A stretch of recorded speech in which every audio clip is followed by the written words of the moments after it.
Oh man. What the hell? Right before I started this call, y'all, I just dropped my phone under my computer desk.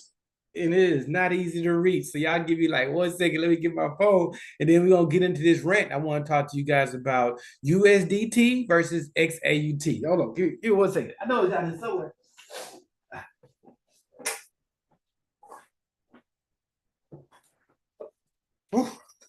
All right.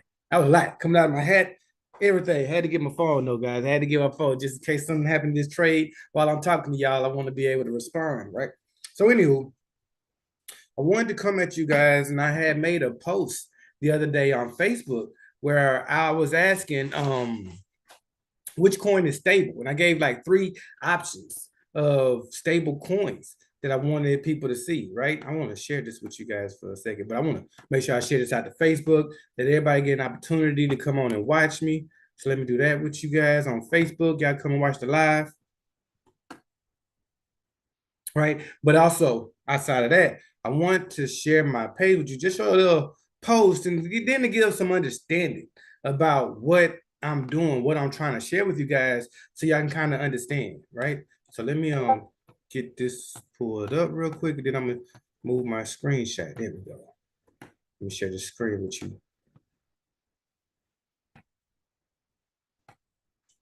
All right, cool. So I had made this post, where I was asking which was stable, right? I have listed six assets: USDT, USDC, PAXG, DAI, XAUT, and XAUM. Which three are stable and which three are volatile? Most will get this wrong, but please explain your answer.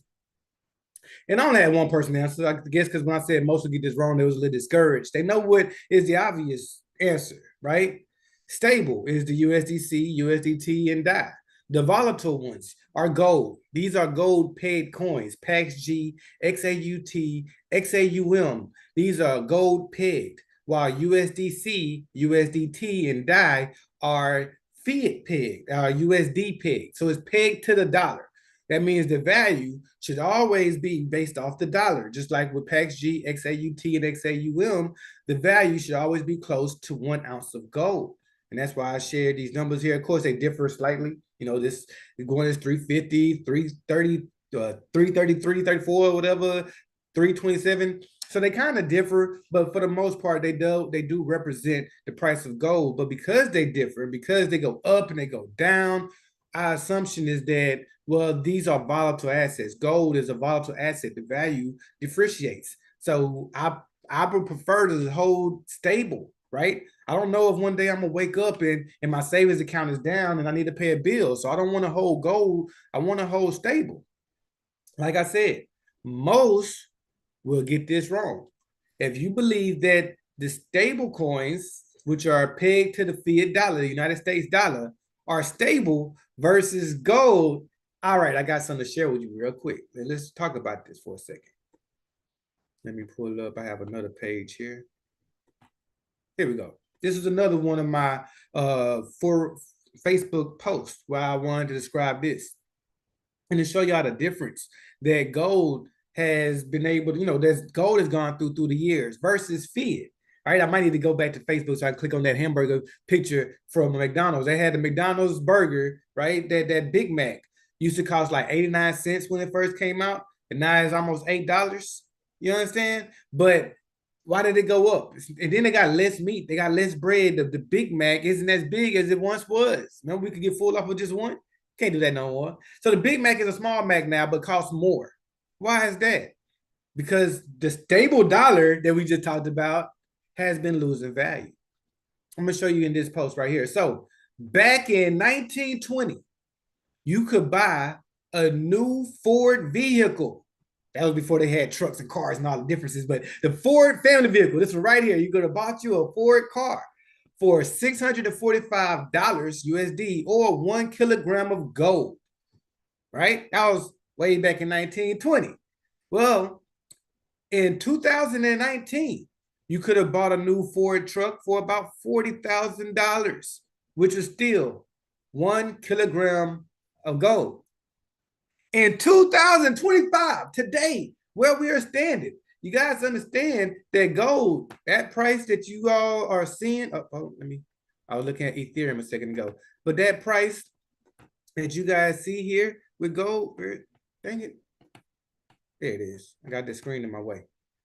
That 333, 3,331.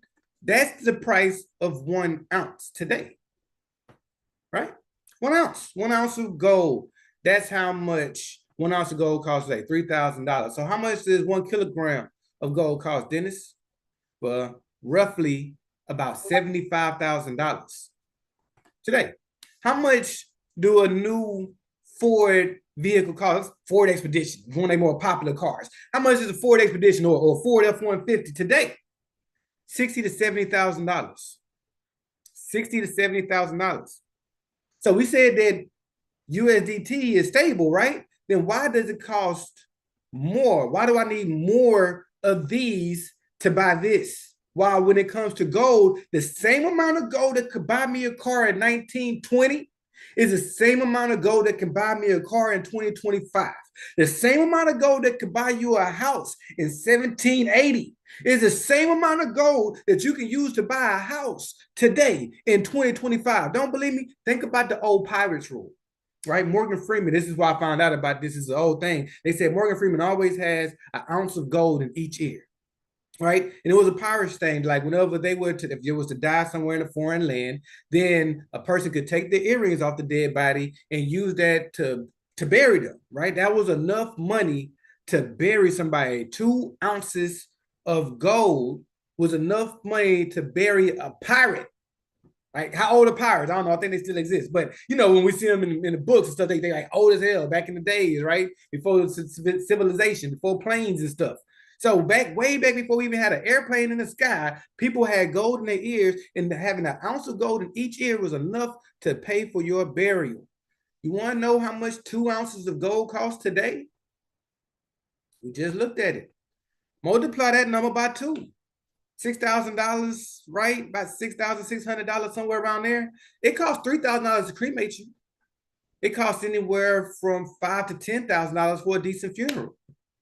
So even after all these years, an ounce of gold can still purchase what an ounce of gold could purchase 100, 200, 300 years ago. I said all that because I really want y'all to think about that. We're saying that USD, the United States dollar, is stable. That's what we're agreeing to. That's what I said most will get wrong. They're saying that this United States dollar, let's zoom out for a second. Let's zoom out to a monthly, really. They're saying that this dollar is stable, right? What is stable about the dollar?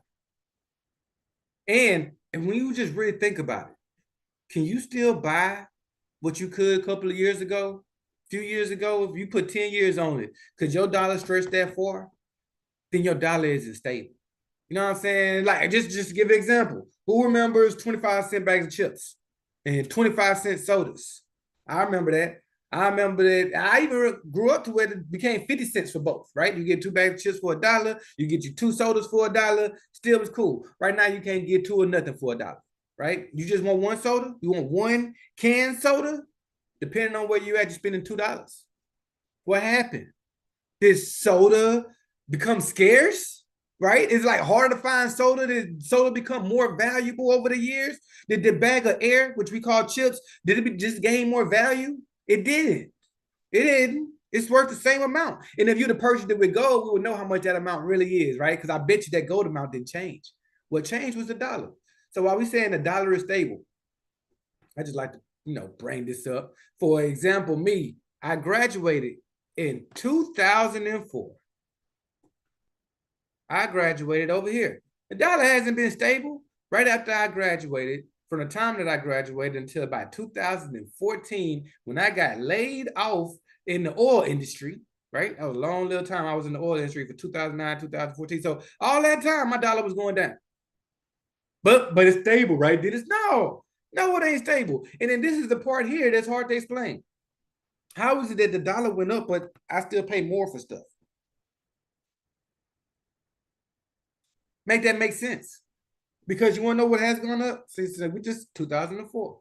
2004. Money has gone up since like 2014 right here.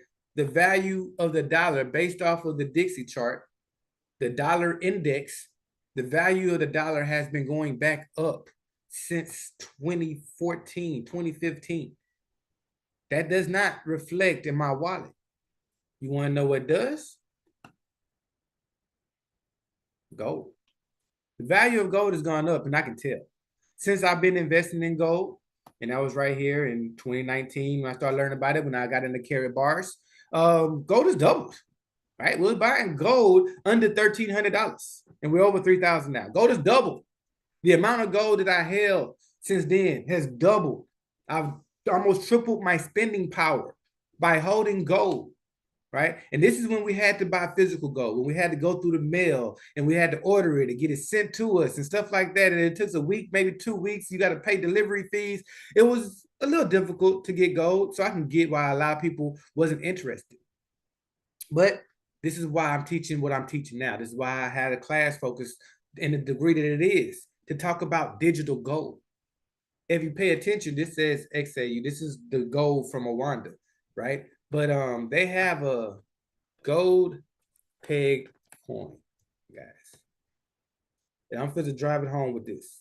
They have a gold pegged coin. So since 2023, when this coin came out, we've had, well, not when it came out, it's just when it got listed on OKX wallet. You can get this directly in your wallet. You can hold XAUT. Again, think about that for a second. Do y'all remember why we even started banking? This is why I love the group that I'm with now. The Wealth Conglomerate, right? We don't just start you off with learning how to trade. That's what I do. It's the crypto conglomerate. But starting off in the Wealth Conglomerate, we find it very important to educate first. We want you to know about money, to learn about money. So if you take this back to, why did I have 1920 up? That's when we was on the gold standard, right? If you take things back to 1920, it was when you needed a bank to fractionalize your gold. What do I mean by that? People were paid in gold. That was the legal tender. You bought everything with gold. But how do you go to a shoe store with a nugget of gold in your hand and say, I want those shoes, right? How do you go to buy groceries and say, hey, can I get those 2 apples? But all I got is this gold coin. You know what I'm saying? They couldn't just break it off. It wasn't easy to spend. So the bank was a solution. They said, hey, give us the gold. We're going to give you these these notes that's going to represent the amount of gold, right? So you hand me this little ounce of gold right here. Thank you. I'm going to take this ounce off your hands. And here you go. Here's some dollars that represent. And now you can spend these dollars in the smallest amount that you need to, even down to these coins I got for you. You can even spend coins to represent this gold amount so you can fractionalize it. You can now spend in any dimension that you want to. If you want to pay somebody 5 cents out of your gold, you can do that now. At first, you couldn't. It was utterly impossible to give somebody a dime of your gold. But now, hey, give us your gold. We give you this paper money, these coins, and you can go out there and you have purchasing power. At this time, the bank was absolutely needed. We couldn't be where we are, running around with gold nuggets trying to exchange for goods. So it was necessary to have a bank where they stored our gold and gave us our fractions so we could go ahead and spend it. Now, in 1920, they got off of the gold standard, right? So you can no longer go and turn in that all those fiat dollars that you did collected from selling to everybody. You couldn't just go to the bank and say, here's all this fiat. Can I have gold? I want to put some gold in my own house. I don't want to leave it here. I want to hold some gold for myself. Here's all your fiat back. Can I have my gold? After 1920, the answer was no. No. It's not comparable no more. We on a different, that's fiat now. That's when the dollar was born in 1920. It wasn't a dollar before. It was a representation of gold. But in 1920, when we got off the gold standard, it swapped to becoming a government-issued currency. It represented a debt note. It's actually called, even to this day, a Federal Reserve debt note. Your dollar is no longer backed by gold. It is debt. So at this time, do we still need a bank? Like, keep in mind what we needed a bank for. We need them to hold our gold and then allow us to be able to spend in fractions. Let's think about in today's world, 2025. Do I need the bank to hold my gold for me? No. Can I spend gold by fractions? Yes. Why would I want to hold a dollar which is dropped, versus gold, which has increased in the same time period. Let me just go back over that again. The dollar, since what was this date here? That was January. Since the year has started, the dollar has been going down in value just since the year started. Let's go to gold real quick. Since the year has started, this is 2025 right here, the dollar has only appreciated. Now, again, before 2023, you didn't really have any other options. You didn't have digital gold as an option. You had physical gold, you had digital fiat money. And the digital money was easy to spend. So we loved it. We said, I'm going to say this digital stuff because I can just swap it as I want to. I'm going to buy some physical gold, though. I'm going to put it in a shoebox, put it in my closet, and leave it alone to pass to my kids. We don't even use our gold. I don't get it, but that's the way most people are. They just saving their gold. But if gold is in fact a currency, it's not meant to be held. No currency is meant to be held. Just like all you Bitcoin hodlers, it's a currency, bro. Spend it. Don't feel bad that I spent it and then the value went up. I mean, it's a currency. You got to move, right? So same thing with gold, with Bitcoin, with fiat. These currencies, they have to move, and your job is to hold the best asset for you and your family. And now that I'm putting out point blank right here for you to see it, which one do you think is better to hold for you and your family? I'm gonna give you three options. You have what you've been holding, United States dollar. If you have a savings account anywhere and you're saving fiat dollars there, this is what you are holding, something that has been going down in value all year. It's going to buy less. This is what you had the opportunity to hold. Now, this is maintaining its buying power. It looks like it's going up, but in reality, this is going to gold is going to buy the same thing it's going to buy. Like I said, that 1 kilogram of gold could buy a car. And just as hard as it is to come across 1 kilogram of gold today, it was that hard back then. It might only been $600, $700, but that wasn't that many people making $600, $700 back then. It was very hard to attain that whole kilogram of gold. Just like today, it's not easy. Nobody makes 70. Well, people make 70,000, but they spending that every year, right? Most people they're only making what 50, 70, 100K a year. I'm talking about majority, the average. I ain't talking about some of you ballers out there, but the average person is making 100K a year or less. You know what I'm saying? They can't afford to have 70,000 sitting in their closet, right? It's hard. So I'm saying, why don't we start stacking in gold to make it easy? Let me just rewind y'all back here real quick. I was born in 1985. Man, I just dated myself. Why did I have to do that? Told you how old I was. But I was born in 1985, guys. Can you imagine what it would be like if my pop said, you know what? Instead of saving for his college in fiat, I'm going to save for his college in gold. Mind you, I graduated in 2004. So I born in 1985. And Pops is just over here stacking gold for your boy. Just stacking gold, is doing his thing. It's going down. And this is before Bitcoin. So what we call these right here? Buy the dip, buy the dip. Like, bro, an ounce of gold in 1999. My sister graduated in 1998, mind you. In 1999, an ounce of gold was less than $300. What if my father would have gave my sister her college tuition in gold? Right? I ain't gonna tell y'all the disclosed number that we paid. I don't even know. It's probably, but y'all understand how much college costs. So just imagine. Let's just imagine. We don't say it's a low number real quick. 20,000 real quick for the first 2 years. $20,000 was put into my sister for 2 years. Here's 2098. I mean, it's not 2000. It's 1998 to 2000. Now, what if my father would have put that in gold instead? He would have had that, what, $20,000 while gold was still under $300.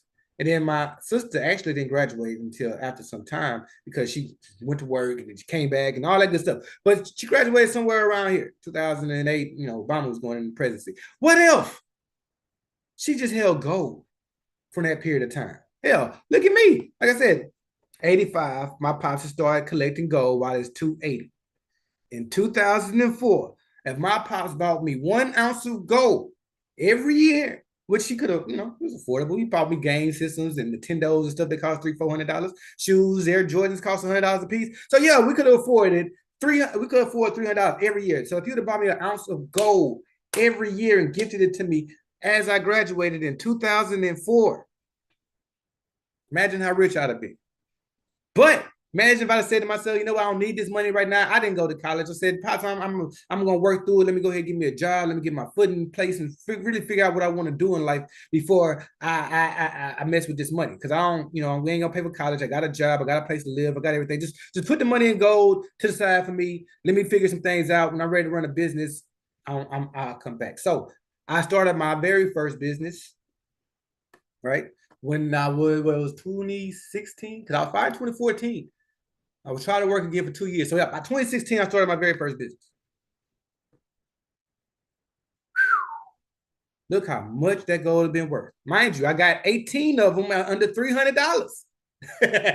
Now, how much is 18 of these things worth at $1,300? Right?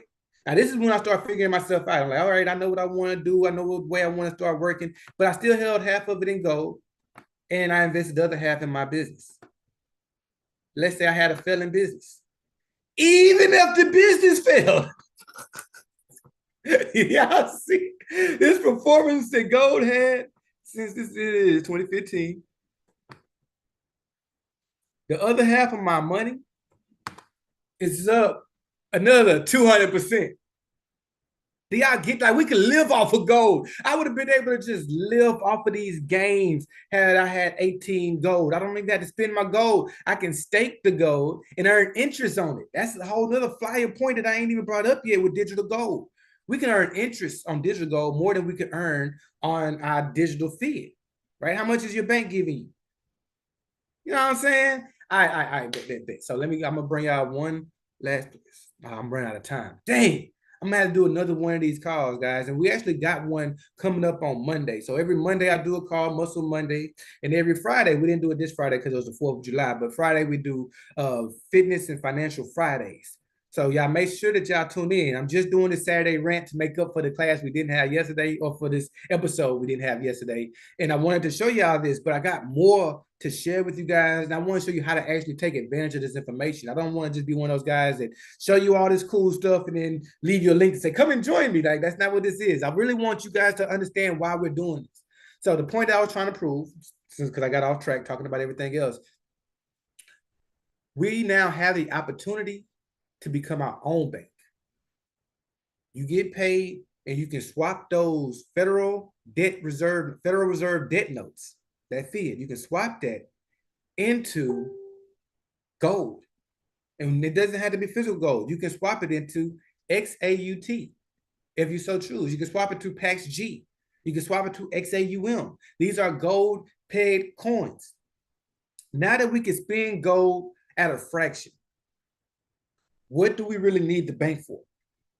And if you don't know how to spend gold, again, tune in to the next channel. I'm going to show you just how I do it. Like, guys, I don't have a bank account, right? I said, why do we have bank accounts? I don't have one. And I'd like to show you how to be able to escape one too if you so choose. You don't need a bank account today, right? You need an entity to receive your fiat. And right when you receive it, I swap that fiat right on into crypto. Y'all heard bad things about Coinbase before. And I don't know why, because it's a great on-ramp. You actually can have a direct deposit go straight to Coinbase.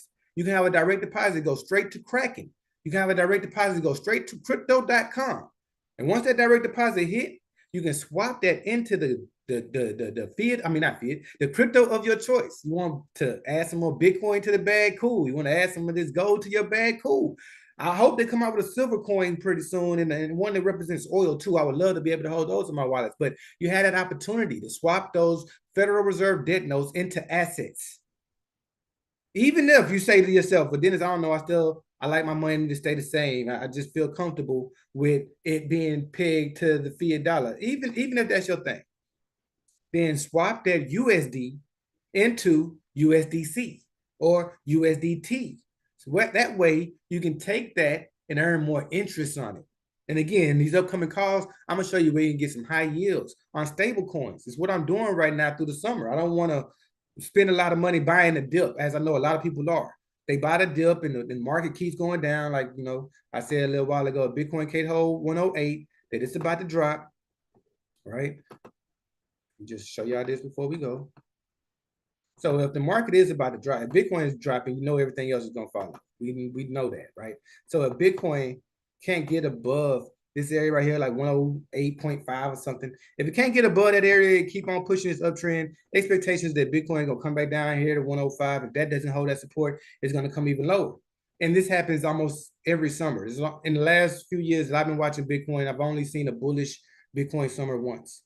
Right, and especially when it comes to altcoins. Ethereum is one of my favorite assets, SUI as well, and even these assets I don't think about holding this through the summer, right? They typically go down in the summer. If you back test, y'all look at it for yourself. Ethereum and these other altcoins go down in the summer so much that I use it to discharge debt. You know what I mean? I get money back, and that's what I'm doing even right now. I have a debt position here at 25.80, and while Ethereum is going down, my debt is going down with it. I'm looking for Ethereum to actually come down to about 2,200 by next week or the week after. You know what I mean? Let me show y'all what that would mean to me. Take this up just a little bit. So yeah, I took my entry here when we lost that support. Even 22.40. As you guys can see, that would knock off 13%. This is a spot trade, right? This isn't with leverage. This is just a spot. I'm discharging debt. But let's just say I had $1,000 worth of debt. If this trade goes down to where I want it to, then I'm going to knock off, what is that, $131 off of my debt. You know what I mean? Just something to think about, guys. If y'all want to learn more about debt discharges, I got you. We might see it in upcoming videos, or y'all really can't join this, but we talk about this type of stuff daily. But instead of dealing with this downside in this altcoin market, I'm trying to explain in the best ways that I know how you can hold on to gold. Guys, you can hold on to gold, and gold to me is more stable than your stable coins, right? Even though these tables are, I just told Josh, like, man, I don't know, bro. The Dixie looking pretty good. I think the dollar about to finally pop up. I mean, it is. It's been down long enough. For those of y'all trading Forex, I'm waiting. I haven't jumped in yet. I'm waiting for my opportunity to not discharge, but the short EU, right? They've been eating way too long. Way too long. Completely overbought. And most of this is for absolutely no reason but, U.S. going into war. So when that gets fixed, we're gonna see a huge drop in EU. I hope all this stuff is starting to make sense, guys. You know what I mean? Like, you got to know what to hold and when to hold. You got these three assets as your basis. You can either hold Bitcoin. Bitcoin is a great coin to hold when it's bullish. It isn't what you want to hold when it's bearish, right? Then you have fiat. Fiat has been the worst thing to hold all year. Eventually it's going to break out, and I think then it could be a better hold. But as of right now, fiat, why would you say this? Your spending power is dying in front of your very eyes. So we have gold. It's been maintaining that spending power, right? I can still buy what I used to buy with gold. I can still buy the same amount of chips with the same amount of gold. I can't buy with the same amount of cash. It takes more dollars to buy chips now, but the same amount of gold back in 1992 that we could have used to buy chips, I don't know how much it would have been, but I believe that it would be the same amount now. Gold holds its buying power. Fiat has been losing since I've been alive. Bitcoin has been growing since its existence. Out of the three options, you got two good ones and one bad one, and most of y'all are stuck to the bad one. Love y'all, and I hope that this was helpful. Peace, love, and